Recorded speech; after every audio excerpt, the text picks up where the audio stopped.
College کی لڑکی کا بس ڈرائیور کے ساتھ نکاح۔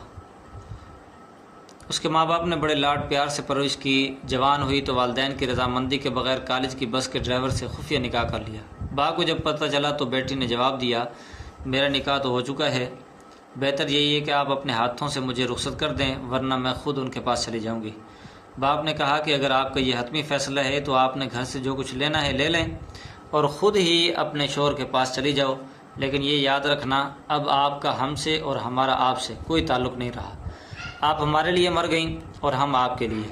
وہ خوشی خوشی سامان پیک کر کے اپنے شوہر کے پاس چلی گئی۔ تقریباً 8 سال بعد اس کی ملاقات ایک قریبی عزیز سے ہوئی اور وہ اسے اپنے گھر لے آیا۔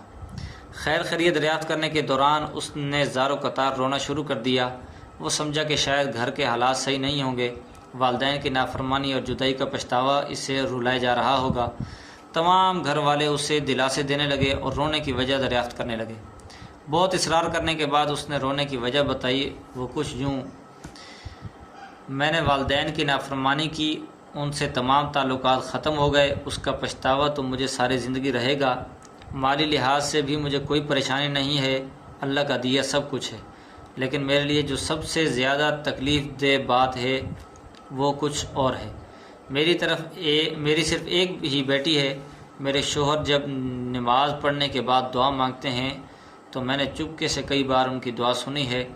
وہ روتے ہوئے اور گڑ گڑاتے ہوئے اللہ پاک سے صرف ایک ہی دعا مانگ رہے ہوتے ہیں، یا اللہ میری بیٹی ماں پہ نہ جائے، یا اللہ میری بیٹی ماں پہ نہ جائے، یا اللہ یہ اپنی ماں کی طرح گھر سے بھاگ کے کبھی شادی نہ کرے، یہ اپنی ماں کی طرح اپنے والدین کی عزت کو کبھی رسوا نہ کرے۔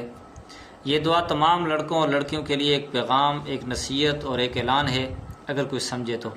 اللہ پاک کسی بھی ماں باپ کو اپنی اولاد کی رسوائی سے بچائے، آمین۔